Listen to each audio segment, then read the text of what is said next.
It's a podcast about what's new and awesome in 3D printing for gaming. I'm your host, Jefferson J. Thacker, also known as Perram, and I'm joined by Kristen Sowers, also known as Seventh Mastery. Kristen.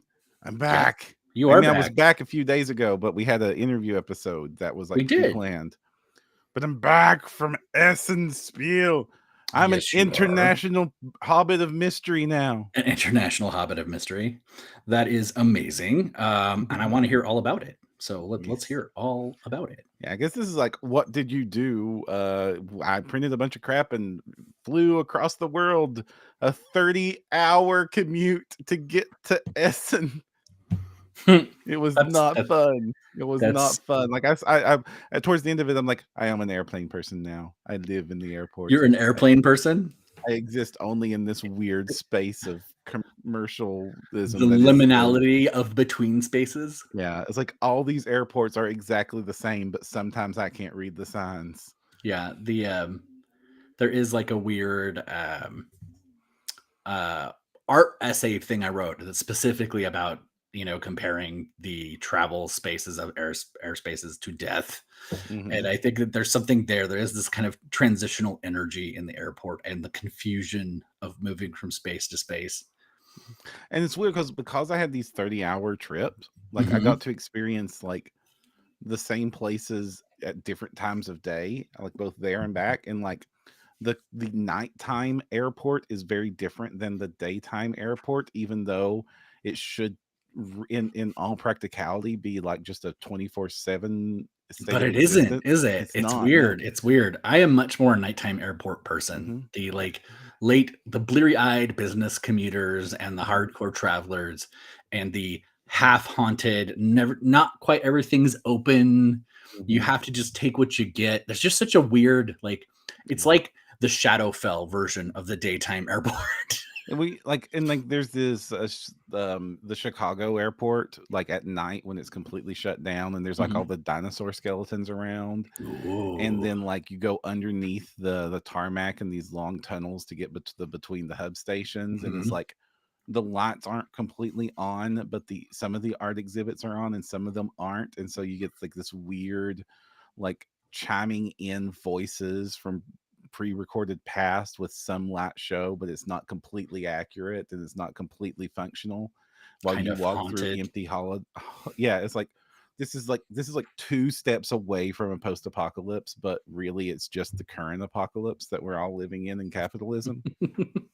I think what is it? I think it's Minneapolis, the international airport, has a bunch of like weird ceiling art displays, and when they're at night, those things look really like creepy and like eerie, otherworldly. So the word I'm looking for. I drink way too much vending machine coffee. Well, I mean, you gotta drink coffee. We have Troy and Blasted Salmon Flange here. Hello, Troy. Hey, hello, Salmon Flange. It's so glad to see you all joining us. Welcome, welcome. Yeah, and then I got to Spiel. Of course, I was repping OPR, so we had like this is technically our second convention, but I'm not sure TLMX counts. Like, of course it TLMX, counts. Loved all 100 of those guests. You painted minis for it. It counts. Yeah, and those minis flew around the world to become demo. They are international robot warriors and other things, right? Yes, and thank you to David and Friend who helped me paint some of those. That was super awesome. So they have now toured the world. They did not survive much. Like, oh no! Between TLMX travel, which TLMX was real gentle on them because there was just only one casualty of TLMX and it got re-glued. But boy, Essen is a different beast. There are 200,000 attendees at Essen, considering 80,000 attendees at Gen Con. Though Essen counts their numbers differently, I don't really think it's a true 200 to 80 comparison. So it's not like 2.5 times bigger. No, it was honestly, I would say the same. If I had to guess, I would guess the same. Because Gen Con is 80,000 uniques. Yes. And because you count daily attendance, Gen Con's numbers gets really big too. Yeah, and Essence is 200,000 tickets. And so if you appear 4 days, that's 4 tickets. Oh, so the tickets aren't, there's not like a pass for like a one and done situation? But I think that just counts as 4. I think the That's 200,000 is interesting. turnstile attendance, Interesting. Hello, which Gen James. Con gives in that like there's like 150,000 turnstile attendance at Gen Con. So yeah, it's bigger but similar. Yeah. Yeah. Yeah. It definitely felt the same on the inside. It was just like this big old giant set of Essen was broken up into like several different halls that were all Mhm. interconnected, but it looked like it was just like a big giant warehouse that got converted into space. But it is one building as opposed to one building and the attendant football stadiums and hotels It and was like if several small buildings were connected with tunnels. Each one of the buildings were about a fourth of the size of the Gen Con main hall. okay, but there were lots of them. There were 8 of them. Okay. Some of them bigger than the others. So like all in all, I would say similar in size. But they were all like demo space stuff. There wasn't like individual room stuff going on, or was there? I don't know. Oh, you don't know. I'd be straight up honest. I don't know about that That's because fair. I That's fair. lived in the vendor hall, Yeah. and that's where I spent all my day. We set Gotcha. up the booth. We had like, some really wild stuff going on when we were setting up the booth. It was like we need a display cabinet. They went to IKEA and bought this display cabinet, a Dultoff, and set it Ah, up, and just built it. and then we just left it there Just because it left. was not worth hauling it back. You know, I have a friend named Dave who Mhm. stands by the opinion that you buy your IKEA when you get to a place and you leave it there. You never actually move your IKEA. I have moved IKEA furniture so many times, Mhm. but yeah, he had a point because I'd say about 1 in 3 of those times a piece never actually survived the drip. It just was shaken apart by Oh, the it's just drying. like this was like we were given this tip from other people that had attended the convention. That was like, Uh-huh. no, whenever we show up in town, we buy the Deltoffs because and set them up, and then we just leave them. When we just leave the convention, they stay behind. Do you have to tell anybody, or I just think like I don't know what we're they just supposed to know? do. They just know. Okay, it's past X time. These are all ours now, and like Like there was a hopefully they. dump area in the back, and like just like throwing a sign "free table, free cabinet" on the things. I'm sure they'll find a home, Yeah, I'm sure. I'm sure. or I mean, they'll it's make I their way hope they to the do. dump because there's Oh, lots of trash at the end of a convention. yeah, yeah, there is. Mhm. 3 times. Blast Semifalange says IKEA furniture can be moved a total of 3 times before it becomes way too wobbly. Yeah, I'd say 2 to 3 times. That seems about right for me. By the third time, it's going away. My voice was killed because I got COVID during the convention, so that I was not know. lovely. Again. Is that twice or third time? This is my 5th COVID. Holy what? Did I not Yeah, know that? yeah, I've had COVID a lot. I mean, at this point, like it's just old hat. It's like, oh, hello, COVID. Let's do this again. I It's thought I actually was my getting gentlest COVID, actually. I thought I was getting COVID after FanX, Mm-hmm. which was the convention I went to right before you went to Essen. Mm-hmm. Nowhere near as big, but still Mm-hmm. pretty cool. Mm-hmm. And not nearly as geeky. Otherwise, there's a lot more 3D printing there this year than there has Mm-hmm. been. But I got super sick from that too. But it There wasn't was COVID. so much 3D printing at Essen. I bet. So much, even more than Gen Con. So there Mm, was like that tons was of a 3D lot. printing companies. Titan Forge was there. Art Yeah. Guild Games was there. There was, gosh, I don't even remember all of the crew that were there. My Mini Factory was Mhm. there. We were sharing a booth with them in Titan Forge, which was right across from Games Workshop's booth. Yeah, you So that mentioned was that. Yeah, fun. that's amazing. And also right next to the Pokemon booth. So like we Oh, were, it was like us, Games Workshop, Pokemon, and that was our corner. I hope Mini Monster Mayhem was somewhere near the Pokemon booth because I they have those 2 sets. and But then like no. tons and tons of other places. Like a lot of like people with merchant license were showed up. Um, there was somebody there that Mhm. didn't have merchant license Oh that got in no! trouble. I can't give too much details. I was Wow. not involved with this. I don't think my company was involved with this. I just overheard that something went down like that. Yeah, I definitely saw a lot of that at FanX, and I do know I talked to one person in specific. I was like, "Oh yeah, how much was the merchant license for this one?" And they just got like really sheepish. Oh Uh-huh, no! uh-huh. But a lot of 3D printing that had nothing to do with selling files and stuff like that. Hmm. Um, there was a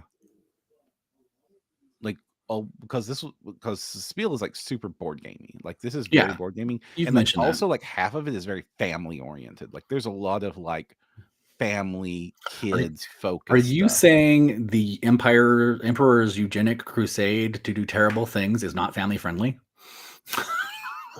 I mean, they do have Space Marine Adventures. Oh, If you really? that's a they have a kids focused branch of Warhammer. Wow. Yeah. Speaking of kids focused branch, we had coloring book pages at OPR booth, and like I got us a bunch of crayons that had crayon boxes that had OPR logo on them, and we Well gave them done. out. Well done. Were they like color the toad mage? It was it was the Gator, Oh, the nice. Jackal Sniper, the Mm-hmm. Robot Legion's Elite Warrior, and the Ratman Captain. So That was our pretty close to your four. demo minis, actually. Then some of them. No, the Saurians and the Robot Legion were demos, but the other Yeah, so two you had the weren't. Gators, right? Yeah. And Robot. Yeah, so half of them were coloring sheet. That's like some good synergy. We like that. Mm-hmm. Ran lots of demos. I at this point in time, I can run a demo just by like I don't even have to look at the rules or the stat cards. I can just like, and you need to roll a 3 up on that. They're up against that. They got AP2 and rending, so you need a 6+ on that. It's just it was so nuts. Like after by the time I ran that game, I must have run uh both games like various versions of the game like at Mhm. least 150 times now. That's cool though. Yeah. You've got your vibe down. And I got my pitch down too. Like my whole like, hey, would you like a free mini? And then like go into the full spiel about what OPR Nice. is and getting Do into you do you avoid the salt problem? what's the salt problem? Describing salt without saying salt? Because I think the fastest way to get people to understand any war game is unfortunately naming you know who. Oh yeah, we don't name I never name you know who. All right, all right. I So never mention you know who. you just say this is a tactical combat game that simulates. No, I say this is we make a series of miniature agnostic war games that are free, simple, and easy to learn to play. And like, don't make me go into the spiel. I really Oh, don't but I want to do like the it. spiel. I like hearing him do it. No, no, no. Like I have a whole thing now, and it's like, and it's got variations based upon how that what facial responses I see that you're giving me when I'm giving the talk. You did not respond well to miniature agnostic. No, I'm just kidding. Everybody, honestly, I was super happy. Like everybody that sat down to play enjoyed the game. Like we did not have one grumpy Gus. Yay! That's good. Yeah, and we had lots of people post us on Instagram later of like tried this game out, printed the quick start set, playing my first game with so and so. Yay! That was me. That was warm fuzzies. It's not as cool as the warm fuzzies I got when at TMX when two kids demoed the game and then went off to play it by themselves. Neat. That was the ultimate warm fuzzies. So how did they do that? Did they that just had their own minis with them and they just like went? Yeah. And, oh, cool. There was lots like TMX was like lots of people with minis and stuff. I guess you could probably easily just be like, yeah, well, it looks like you've got some blood angels there or whatever. You could use this army list for them. Go. Yeah. Yeah. Have you considered our Battle Brothers? Yeah. So it was fun. And with I also saw like lots of 3D printed props at the convention. Like not just like the big statues and stuff like we were seeing at Gen Con. Mhm. Like I went to there's this really cool game that a lot of us at OPR kind of got addicted to called Catapult Feud, Oh, which tower is defense. kind of Okay. it's you have a catapult with a ball and your Mhm. opponent has a catapult with a ball and you have a bunch of building blocks that you build a castle with and then you in the castle you hide 6 soldiers and the Mm. goal is to knock over your opponent's 6 soldiers. So it doesn't necessarily matter what the structural situation is if you can just figure out where the soldiers are. It's a balance because the castle you can build it to be stronger or weaker, or it's like not just hiding the soldiers, you also have to build the castle to resist being hit with the catapult ball Hmm. and like it's like a lot of fun and like it I has like a think that bunch of sounds expansions. fantastic for like day 2 or 3 of the con when you're Mhm. just like really stressed out and Yeah. tired. Yeah, I bet you that would be Unfortunately, pretty like good. me and Tano, the CEO of OPR, Mhm. played it, and we could not get like it was super late. We were super tired. Exactly what you're saying. We were playing Uh-huh. it, and we just kept accidentally, just purely accidentally, just nailing each other in the balls with the ball when we launched it. It's just like boom. like splat. actual each other. Yeah. Oh my goodness. Not intentional. It was very funny the first 2 times. You weren't working out any workplace tension? No, I was trying to get his last dude. We had both gotten 5 of each other's soldiers, and we were aiming for the 6th. And so, like, And just somehow dialing did in the that. exact pressure point was just not accurate. I think because I would sail right over his person's head, like, Mhm. and he would wiggle, and then it was just a bam right in the crotch. No. I think that would probably go over a little less well in the wargaming crowd, just in my experience. Choo-choo train. So Perram's got a train going by, and he's got a little second here to go. And why I mention it is they had 3D printed the entire game table that we played on, that had like castle railings and like textured bottoms and stuff. So was it one of those like lock system ones we've seen on Kickstarter? I'm sure it's one we've talked about in the show. I just couldn't tell you which one. It was like this entire giant game table we're playing on, 3D printed, and there's like 12 of them next to us. And like that was really cool to see. And that is neat. Yeah, lots of 3D printed terrain everywhere. People selling custom 3D printed terrain. Like, so one person selling like really big grimdark terrain, like crashed orc shuttles and like really awesome looking towers and ruined churches. And was it 3D printed also? Yeah, it was all 3D printed, and it was all custom designs. Like, it wasn't like licensed stuff. It was like he made this stuff and sells it bespoke. And I'm like, that's cool as heck. I'm reaching out to a guy I met at FanX because I was like, wow, do you have like a merchant license? Like, what is all this stuff? I was looking at it and I couldn't quite place it. And he's like, no, they're all mine. And I'm like, you have like hundreds of designs. I was like, what's your My Mini Factory store? And he's like, I don't have one. And I'm like, no one knows who you are. You just sell these physically? And he's like, yeah. I'm like, dude, you could make bank selling your files. So hopefully we'll get him on the show. I'll see, but I don't want to say anything nice. at a school. So we'll just say it was really neat to see that kind of bespoke custom work. I got some beholders and stuff, and this really cool rat thing. And I've never seen anything like any of it. So, let's see, Artist Opus was there. I got to meet the crew of that and picked up the Series D finally. That was my one splurge item for the con.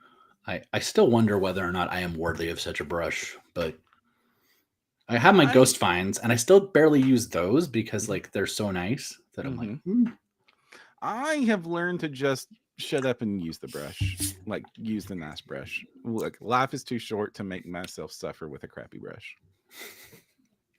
Meanwhile, here I am, speed painting with a craft store brush. Hey, craft store brushes have their place in the world.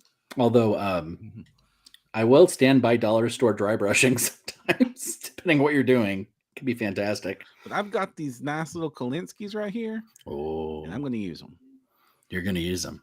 I'm going to use them. I want to see the picture of their demise when they're finally gone, as proof that you have followed through on your commitment to use them. Because my nicest brushes, I literally have used like 2 of them. Yeah, but I also use this on all my brushes. Like, at the end of we are an audio show. What is this? This is the Master's Brush Cleaner and Preserver. It's brush soap. It's the brush soap you can get pink, at every isn't it? store. Is it pink? No, this is the Master's. Smells slightly of lemons. Slightly of lemons. Yeah. Lightly of lemons and parsnip. Sorry. Actually, it smells a lot like lemon. That's a good thing in my book, but yeah. No, I use this on no matter what brush I'm using, unless it is like literally a trash brush that is designed to be the trash brush. But any brush I give a crap about, at the end of the paint session gets cleaned in this. I'm trying to remember if I even have that stuff. Like, it's $4. It saves your brushes. Yeah. But also, like, seriously, like, okay, this is my privilege speaking, okay? Okay. So even if I burn through this Kolinsky brush, in 2 months, let's say I burn through it in 2 months. You're painting a lot. Go on. Okay. Let's say I burn through this thing in 2 months. You just put it in your mouth, right? Yeah. Okay, just want to make sure. It's only $16. Yeah, true. Only. We're at the top end, like $30. Was it Dallas? I pay more than Dallas. that for Warcraft subscriptions. True. I was thinking from Privateer. Mhm. Dallas at the paint workshops was always putting it in his mouth. I was just like, but he was like, Mhm. no, it's fine. If the paint's good, it's not toxic. I'm like, Oh gosh. Oh, speaking of non-toxic.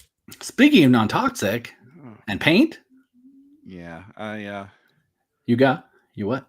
I will be trying out the Tooth and Coats paints. They are very powerful. Do not underestimate them. I hear that because I went and watched some of the reviews to kind of prep for it, and people say they thick.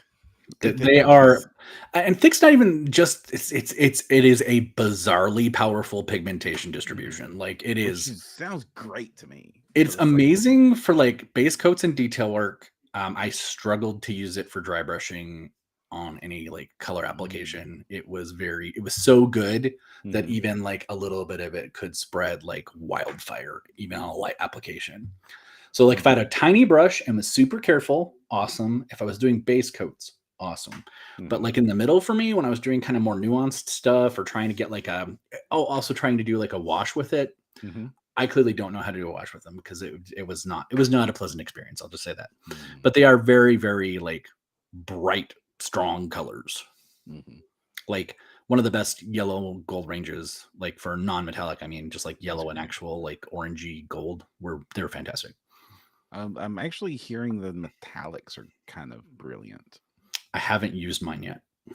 I think I only got 3 of them. It was a gifted set, so. And that sounds like that's that. And so Germany was cool. It was kind of not the culture shock I thought it was going to be. Yeah. Essen was pretty chill place. I like the fact that they had basically a corner store everywhere. Everywhere. Like every corner had a corner store. So that was neat. Like even in the residential area, we ended up having we had this cool apartment we rented out through Airbnb. Nice. That had like this center courtyard and like 3 apartments in it, and we had 2 of them. And so we just got to hang out in this cool courtyard with a swing and a little dining set in the middle of Germany. You know what that says to me? It says late night con gaming. There is nothing as magical. You know it. What it actually was late night chilling with the gang and our 3rd roommates, which was the Tooth and Coats crew. Nice. Which is why I have Tooth and Coats paints. It's good to be king. But yeah, like that would be a cool hang space. I bet that would be amazing. I can't go into like the things we discussed, but like just if you ever have heard of Owens Couch, it was very Owens Couch vibe. I have more than heard. I have lived Owens Couch. Owens Couch is like the coolest thing you can do. It was the best part of Gen Con, and now it's virtual. Yeah, I stayed up till like 2 a.m. chatting with Peter, who is like the main paint dude over there, about like various game stuff and things. And stories of GW He's so days, secret because he has some GW connections and I'm sure. Oh, I'm sure. Yeah. So it was very cool, very chill. Quality gossip. I mean, it's like I said, it was very Owens Couch vibe. It was very a bunch of industry insiders after a very long, exhausting day, cracking open beers and sodas and snacks and spilling the tea. Yeah, lots of tea was spilled. I bet. Like honestly, like that was my whole convention, was like meeting, backroom meeting, That's good though, because meetings at conventions turn into amazing things later. They turn into things sometimes that I get to hold or print. I hope amazing things come from this. And again, like if you are interested in getting into the game industry, and I hate saying this because I know it's another privileged border, but get thine ass to a convention. Seriously. And you know, there are cons like, you know, actually you said TMX, is that the name of it? TMX, yeah. Small industry cons like that can be great. If you're talking RPGs, Gamehole Con, which I am so sad I'm missing this weekend because it's coming up this weekend. It's one of my favorite cons in the world. And you will meet real connections at cons like that. Mm-hmm. There's kind of a sweet spot, right? Because Gen Con, unless you already know you're going to have a meeting with somebody at Gen Con, that is like screaming into a blast furnace. I know. And Gen Con is like Gen Con. Okay, I can't. First, I got my start in the industry by going to a Gen Con. Like that's no joke. Fair. But Gen Con is more successful if people already know you or want to know you. Yes. So I go to a Gen Con these days without a plan, and I still have a book schedule because I get invited to 1,000 things. Yes, true. But if you don't have connections, the big cons can be intimidating. You should still go. You should but go for yourself. And then if those things happen, the one thing I will say about going to a con is keep your ear to the ground. And like when it's getting late and things get a little whirly, listen, because at that point you might be invited to the weirdest, coolest stuff, or you might end up at like a bar with like Matt Mercer or whatever it is, So, or lunch with Felicia Day. Whip it out. That would be really cool. Not as if I don't have enough jealousy from this, just the spiel stories alone. Like yeah. Then there's also oh gosh. I will say one thing about going to a con of any size. If you're wanting to get involved in the industry, keep your ears open. And what you want to be doing is finding out how you can help other people solve their problems, not trying to get people to solve your problems. Yes. Yeah. Offer to promote / do the things. If you go to panels, especially the smaller ones, like third party content panels are great for RPG industry. Newer company panels. You're getting an opportunity to give honest feedback that might be like, draw you into somebody's circle. Let's see. Troy said, "What is there a special Minions of Perram shirt we could wear to Gen Con?" It's just this hat. You just need to get a cabbie hat. Yeah. Unfortunately, the best events from my experience are currently kind of post-COVID, not happening regularly. The ones I had the most connections at. Right. And connections are fluid. You need to constantly be making new connections and helping new people and getting involved in new projects. You can't rest on your laurels. Yep. And you're going to do one of two things. You're going to do a whole bunch of new projects constantly and never quite be at ease, or you're going to do the same project over and over and over and over. For 14 years. I have done 12 editions of XY campaign setting. Yeah. I know those people and I love them. You have a niche that people love, freaking do it. Good Lord, how many versions of Rise of the Drow can we get? It's still going to work. I did not say that, but I was thinking it. I mean, more power to them. Thank goodness. I mean, Jonathan's the Drow amazing, keeps coming out. Right, yeah, but like you can't keep a setting down. I think Legendary has a good vibe. Similarly, so does was it Frog God? Maybe does a lot of those. And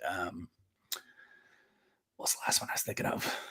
I swear, Monty Cook Games exist entirely on vibes too. And sure. It works for them. Well, the cool thing about Monty Cook Games that just still blows me away is they can do the niche thing, like their thing, which I'm not gonna call Cypher small at this point. I think Cypher's probably in top 10, top 5, maybe even.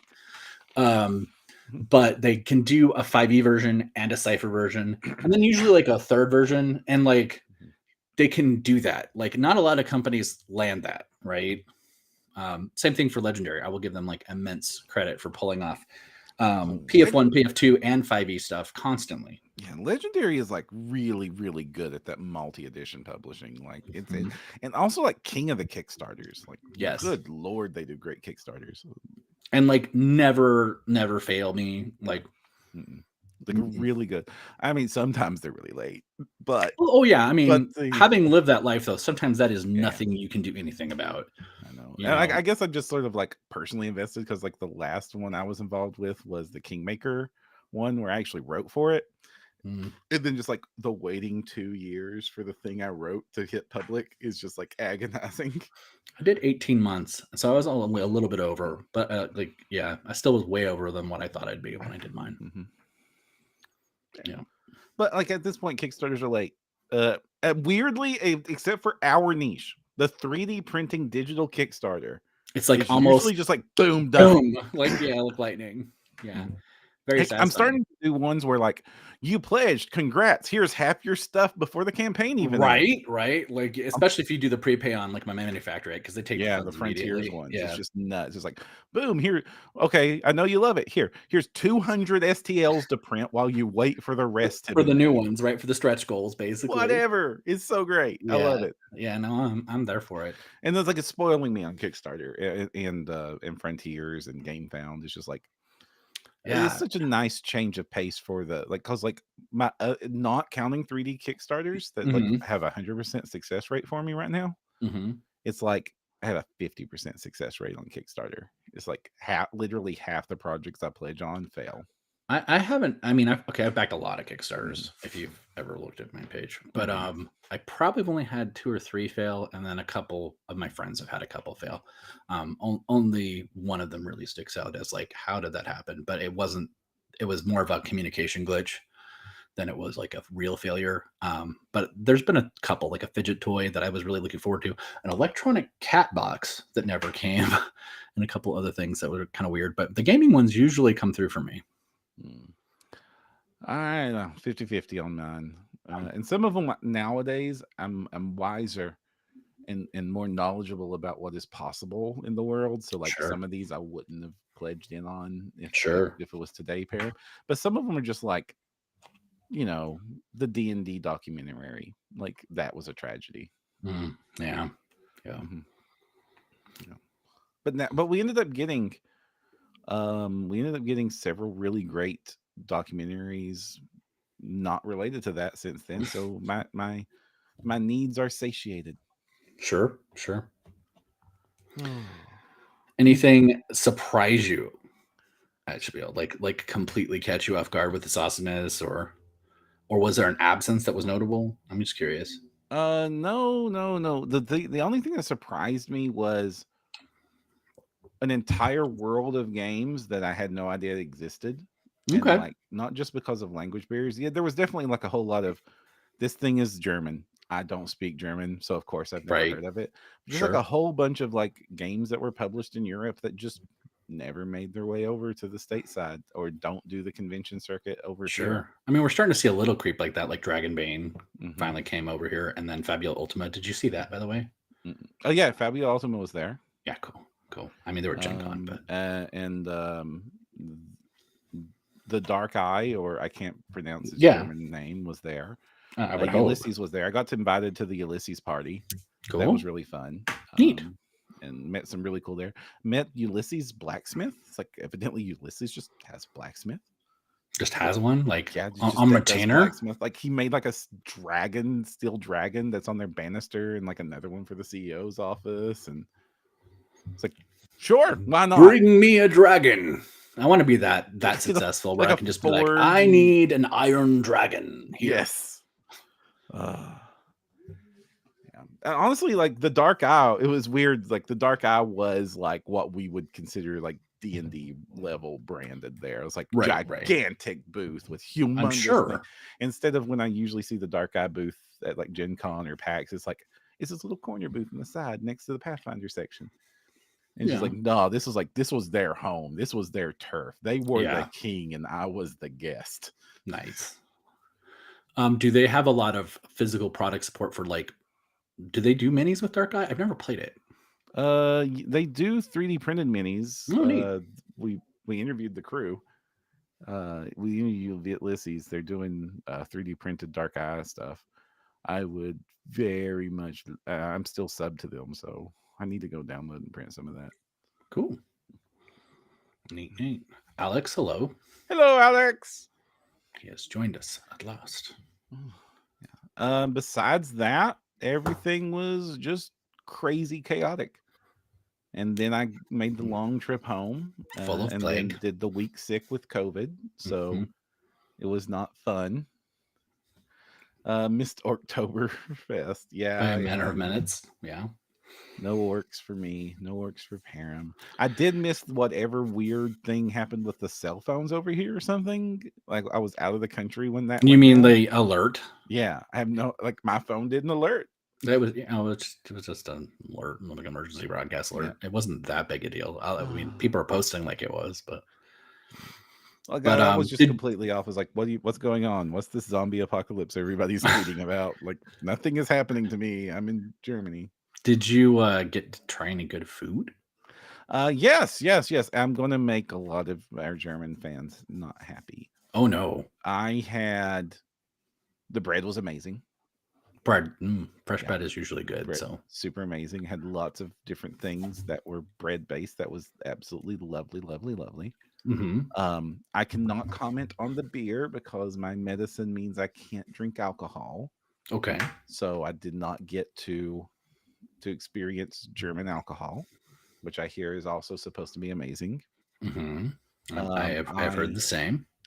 I had a German kebab, which Kebab. is not a shish kebab. It's just very like vertically roasted meat, shaved incredibly thin, and put into a wrap of bread and seasoned with toppings and tasty as crap. That was Sounds like a great. Euro to me, but It was very Euro like, okay. but was not. This was a German take on the concept. I mean, I'm intrigued, and I would like to subscribe to that It was newsletter. tasty. It was wonderful. And then because everybody and their mothers was telling me I have to try schnitzel, hmm the gang took me to the best reviewed schnitzel place in Essen. I'm This went sensing this is what you're not going to be this popular is for. where it went south. Yeah, So it wasn't bad. Like I'm because not I saying love schnitzel was schnitzel, because that bad. was going to be fighting words if you said you didn't like it at all. But go on. I was just this was not the revolutionary ambrosia like food that I was led to believe it was. It was a gigantic chicken nugget, but pork. I mean, you're not wrong. It was was it like was it thin? it was thin. It So the was did they serve it with a gravy or with a cheese sauce? a, some sort of sauce. But was it like white or brown? Do you remember? Red. Oh, interesting. Yeah. It was tasty. But it was not. You did not hear the choirs of No. dancing German It was a people. chicken nugget made of pork. It was a pork nugget. Okay, you might get a little hate for that. I was like, this is fine. I will happily eat this. And I did. I mean, But I love them, but I also like okay. nuggets. So Mhm. It was like a country fried chicken steak. that's what I thought you were gonna say, which I won't necessarily disagree with. I mean, usually the breading's a little bit more contained on the Yeah, schnitzel the I had. breading was thin. It was Yeah, it's nice. not. It's more crispy and thin. hmm And it was edible. It was great. It was not great. It was good. But could you 3D print one? Based on the consistency of what was into it, I'm almost certainly we could. hmm Oh, Yeah. so we were watching this rerun of this awful. hmm Have you ever seen the show Wolfpack? No. It was an MTV show, and they went into their 3D printing episode, Uh-huh. and it was so bad. Oh This no. mammoth FDM printer to make munitions to start fires for an arsonist, and it just like so many things about it were cringy. Just could like to have like a hobby kind of. It's kind of like was it the Lost in Space, where the first like 3D printing, like they 3D printed a gun, and it was like hmm super drama. And I just was kind of like, man, this is like cringy and bad press all in the Oh same gosh. bundle. Speaking of, that is a news item. New York state legislature, they've introduced a bill that would make buying a 3D printer require a 15-day background check because of its capacity to print a firearm. I don't think it's going to pass or would stand up in court to Yeah, challenges, yeah, but it's newsworthy and related to us. So if you're in New York, that's maybe buy your fascinating. printer now. Or buy it. across the state line. Just drive over to New Jersey. Yeah, I wasn't gonna name names, but that's what I was thinking. Yeah, I was in New Jersey for a few hours on this trip. Yeah. Airport? Yeah. Or Newark Airport, the New York airport that's in New Jersey. Yeah. Yeah. I think I've mostly only been in JFK. I was also at the Cincinnati airport that's in Kentucky. Yeah. It's fun how that works. Then I ended up in Dusseldorf and then took a cab to Essen. How long was that drive? Like half an hour. Okay. So it'd be like going to, the con years probably. Well, it's closer than that, but. So anything you can tease that was like coming up from anybody? Well, Timeforge was showing off the EVE Online board game that looked super cool.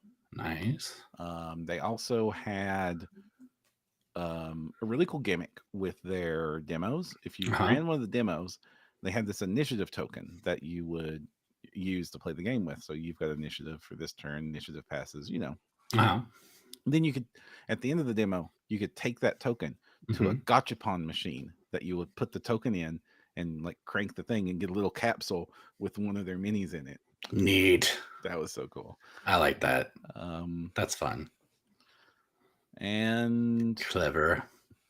That's about it. Like I was just kind of, I hate to say it, like I was just so laser focused on the job. And then like when I had free time, it was like my focus was I'm at Germany, not I was at another game convention, like the 18 I go to every year.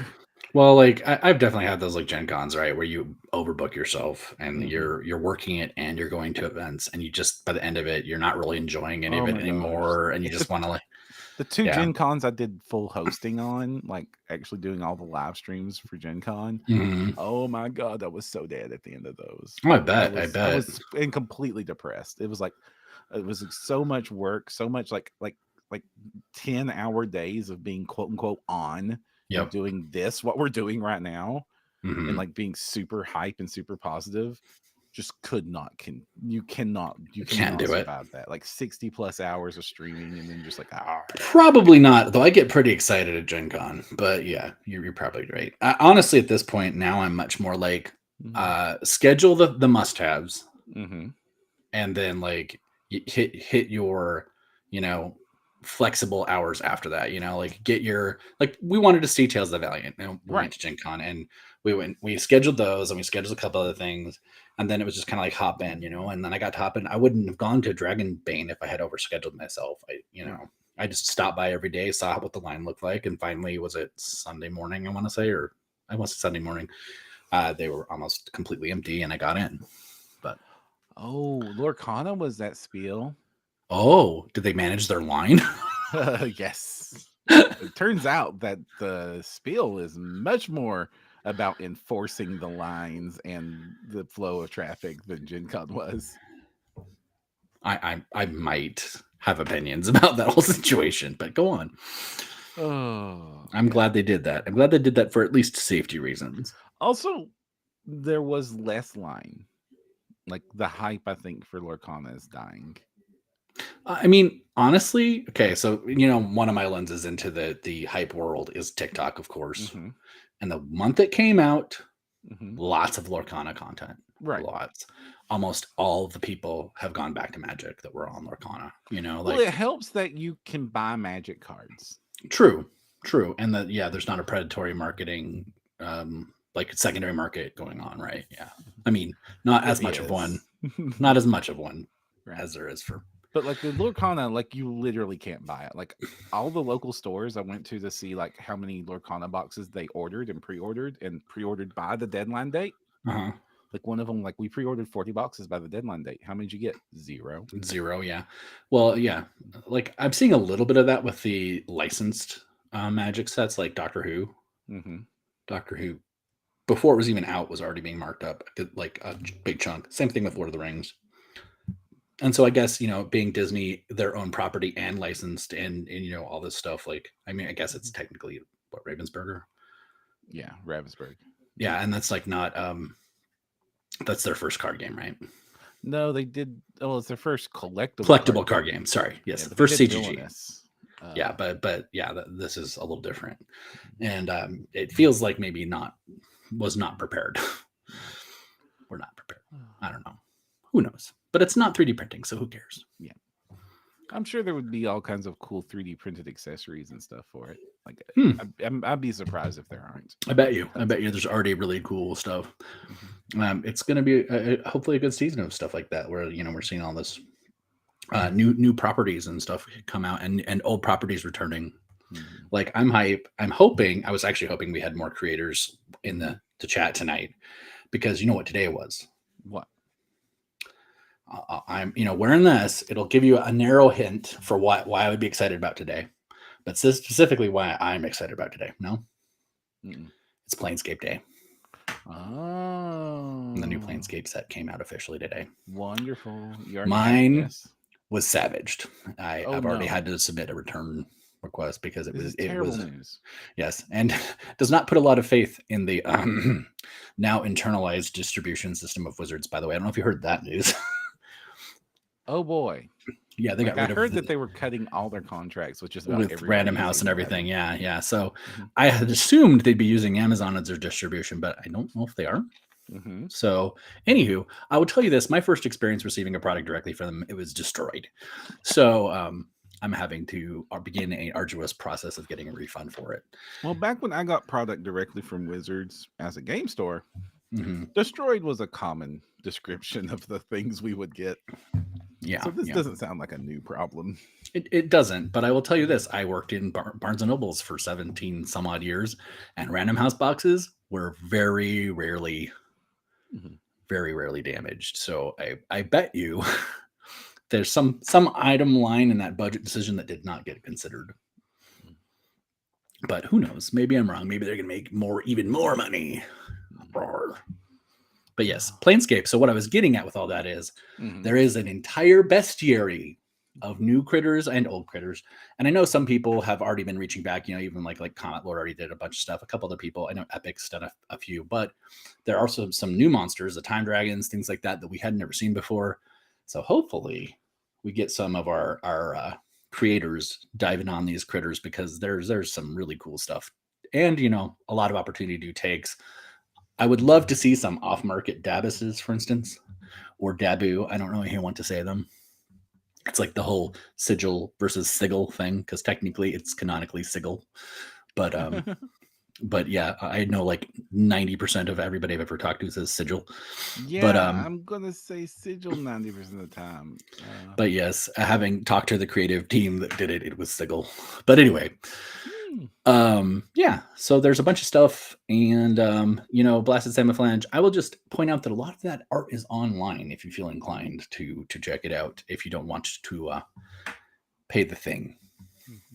But anywho, so I'm hoping we're going to see some of that, because we're definitely seeing something else that I don't know if it was like a plan or not, but oddly, Magic is getting a lot of synergy with 3D printing, because we have a whole bunch of stuff for Ixalan that I've seen suddenly materializing in people's stuff. We've got, the Vampire Conquistador Ixalan bad guys that they're tying to this Bat God thing. And there's, we got the Pirates.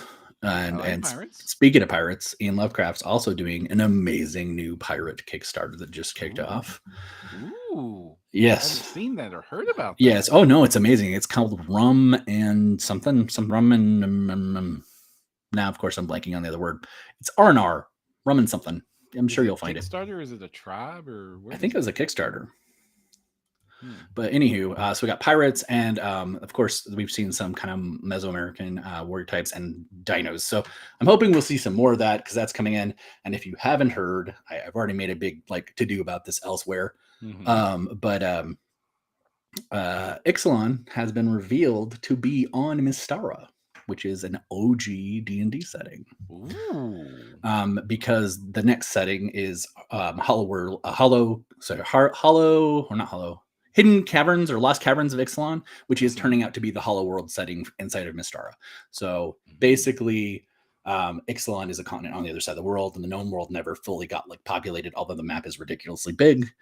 And the Hollow World even added a whole bunch more. But they, during Magic Barcelona Con, let slip that the ancient Ixalan ancestors were the Oltecs, which is totally the name of the culture that's in Hollow World from Mystara. So like super cool, exciting for me to see that. And if you're like a super D&D nerd, but people seem to be jumping on that in the 3D printing zeitgeist because we have all this like Ixalan stuff coming. Hopefully we'll see more. I'd love to see some takes on some of those gods because the artwork is crazy cool. Weird caterpillar, like goddess things and like dinosaur handed demon monster fire breathing things. I mean, like some of the coolest stuff. And I would love to see some people tackle some of it. But again, it also segues nice to that kind of planescape space. Yeah, I'm hyped for this this new kind of age of proliferation of at least D&D ideas. But you know me, I was like the weird stuff. And I will take a Tyrannosaurus Rex fist over a tentacle. I'm just saying. So there is a...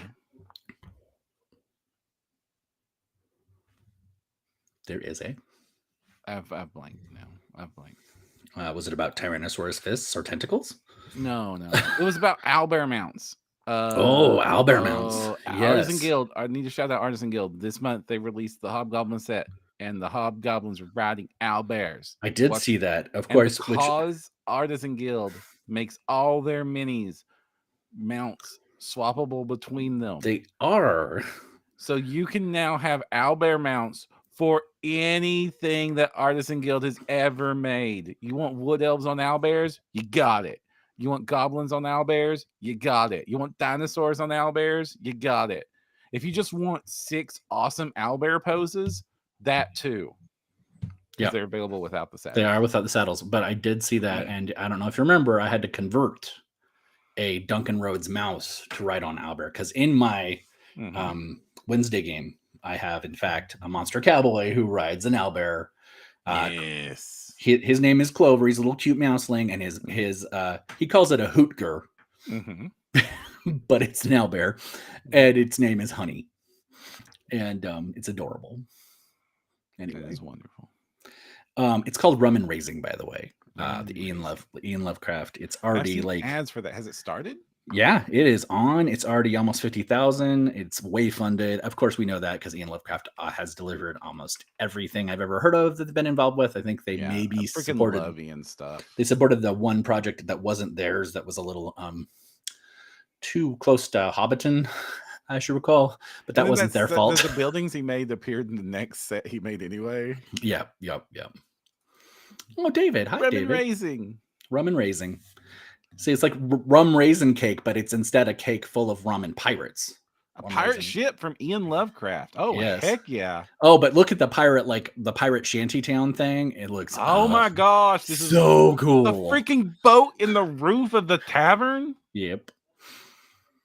Dude, Ian, you've outdone yourself. This is awesome stuff.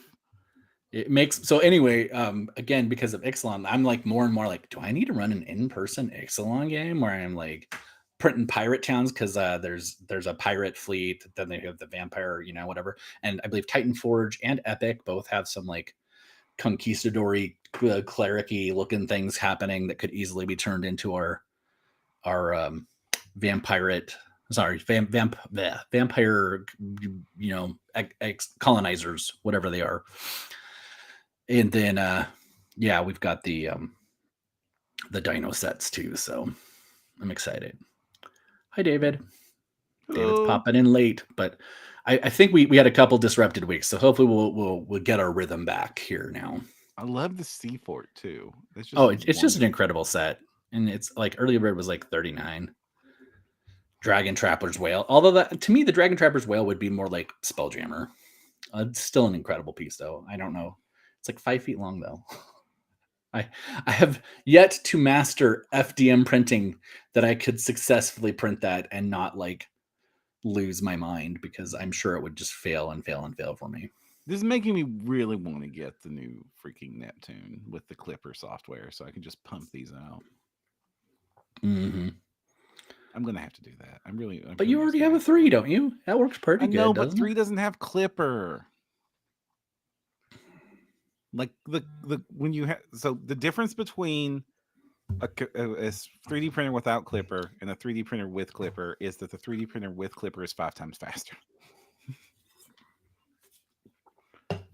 Fair. I love this cargo too. Like, I love having like little scatter bits that I can keep for because Right. like a lot of times I don't have time to 3D print the whole maps and stuff, or I'm just GMing in a con and I'm traveling light. So Right. I throw stuff like this and bedrolls and doors and stuff and pillars so that I can just like throw down the 2D map and then decorate it with 3D printed stuff. Sure, sure. Like get that like was it Pathfinder has that warehouse map, right? Mm-hmm. Just throw in a bunch of the physical props. And I have tons of the flip maps. They're just like textures Mm-hmm. without any Oh actual yeah. walls. So it's Yeah. like wood texture flip map, stone texture flip map, water texture, grass texture. Well, and you could even do like some of that like was it Cast and Play did that just they have just like a ship wall. Mm-hmm. So you could just kind of like create the outline and then just Mm-hmm. fill it up. Although I really do like the boats in this. They look The buildings fantastic. look glorious. Yeah. Yeah. Yeah. I'm gonna have to, yeah. Like as soon as this episode's over, I'm pledging in. I recommend it. I don't know if the other bird's still there, but you know me. The $44 early bird is still here. Yeah. Maybe not if this episode keeps going. Right. Although I think it's time based, so I think you might be okay. No, I don't this think it is was it this numbers? is number based. Oh no. Lots of cool ships. Yep. Oh, this is lovely. This is absolutely lovely. And then, of course, just like every Ian Lovecraft, this is a chance to go back and get their other stuff at stupid prices. $20 for Frost Guard, one of the best sets you could get. Did I get Frostguard? I think I did. Mm-hmm. Now I'm gonna have to go look. The Frost 2, which is the one I talked about that had all the Rohan stuff with the Rohan filed off. Yeah. I have no idea what you're talking about. Dark Alley, Atlantis, the Feywood set, which has the cool freaking dragon that looks just really, really grim dark. Yeah. Lovecraft stuff. Your stuff is just great. Pledge in, really, gang. It's just some of the best terrain you can get, and it's super easy to print on an FDM printer. All right. So that's going to do it for this episode. Do you have anything else to shout out to, Kristen? Just if you are one of my Eldritch Horror boys, something that you don't normally see from a creator who's a fantastic creator anyway, but White Water Wolf Tavern has a very cool eye themed set this month. Kind of got some serious Beholder Nothic vibes. So if you want some like eyeball beasties, because I do love my eye monsters, fantastic set there, and I would definitely check it out because it's not something I would expect from White Wolf Tavern. So they do fantastic work. I just wouldn't expect that from them. If that makes sense. All right. Until next time, you can find us at printergames.com if you want to get any of our previous episodes or find us on any of the socials. I'm Jefferson J. Thacker, also known as Perram. I'm Kristen Sowards, also known as Seventh Mastery, and don't forget to use your screen protector.